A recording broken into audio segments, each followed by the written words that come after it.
উনি ওনার সঙ্গে চলাফেরায় দেখেছি উনি মেহনত করতো, এটা আমরা সবাই জানি। আল্লাহ তাআলা মঙ্গল করে দেন।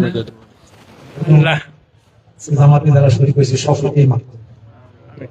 আর ওনার যদি কোনো হয় করবেন, আর যদি কোনো কিছু জানা পাওনা কেউ থাকে তাহলে আমাদেরকে বলবেন, আমরা সেই সমস্ত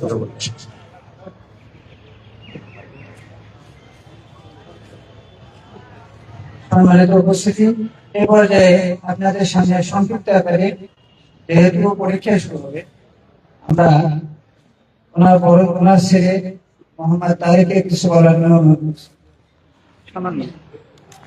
আসসালামু আলাইকুম।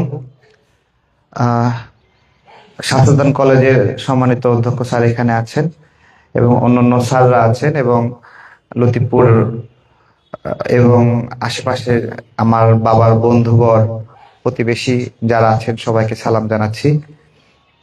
আমার আব্বা এখানেই দোকান করতেন দীর্ঘদিন, এখানে সামনেও করেছে। তো একটু পরিষ্কার করেই বলি, দোকানদারি করতে গিয়ে কারোর সাথে যদি খারাপ ব্যবহার হয়, মন কালাকালি হয়, তাহলে ক্ষমা চাচ্ছি তার জন্য বাবার হয়ে।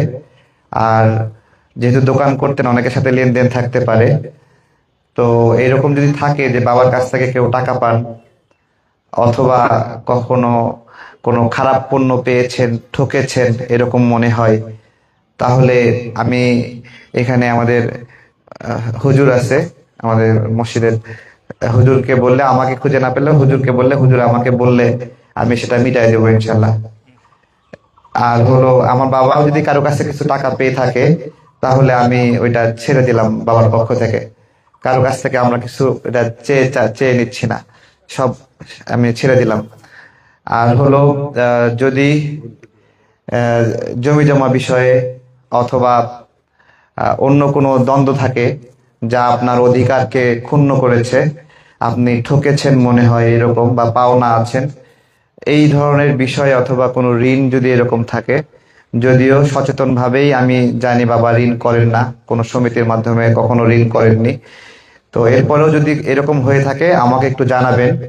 আমি আপনার হলো কয়েকদিন আছি বাসাতেই, আমাদের বাসা এখানে পাশেই, তো আমি এটা পরিশোধের চেষ্টা করব, এই সময়ের মধ্যেই চেষ্টা করব, এটা আরো বেশি বাকি রাখবো না। এবং সবাই বাবাকে ক্ষমা করবেন, আমিও যদি আচার আচরণের দ্বারা কোনো কষ্ট দিয়ে থাকি আপনাদের, সেজন্য ক্ষমা চাই। সবাইকে অনেক ধন্যবাদ। আর হলো এখানে যারা আছেন সবার উদ্দেশ্যে দাওয়াত দিচ্ছি, মঙ্গলবার এখানে মসজিদে ইফতার এবং রাতের খাবার আমরা একসাথে খাবো, সবাইকে সেই খাবারের দাওয়াত। এবং আপনাদের পরিবারকেও নিয়ে আসবেন, আপনাদের স্ত্রী অথবা কন্যা, আমাদের বাসায় একটু আলাদাভাবে নারীদের জন্য খাবার ব্যবস্থা থাকবে, তাদেরকেও দাওয়াত। আমাদের যারা আছেন তাদেরকেও দাওয়াত, এবং আপনাদের ঘরে যে পরিবার আছে, আপনার সন্তানরা অথবা এই মহল্লা বা আশ্রয় দূরে কেউ যদি দাওয়াত পৌঁছান, তারা সবাইকে দাওয়াত, আপনারা আসবেন, আমরা একসঙ্গে ইফতার করব মঙ্গলবারে এবং রাতের খাবারটা খাবো ইনশাল্লাহ। আসসালামু আলাইকুম। ওই তো দেখা যাক কিভাবে করা যায়।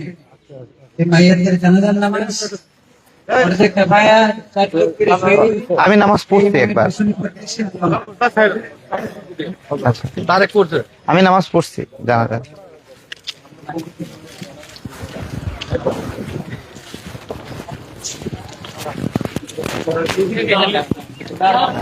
আমি জানাজা নামাজ পড়ছি গ্রামে।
হ্যাঁ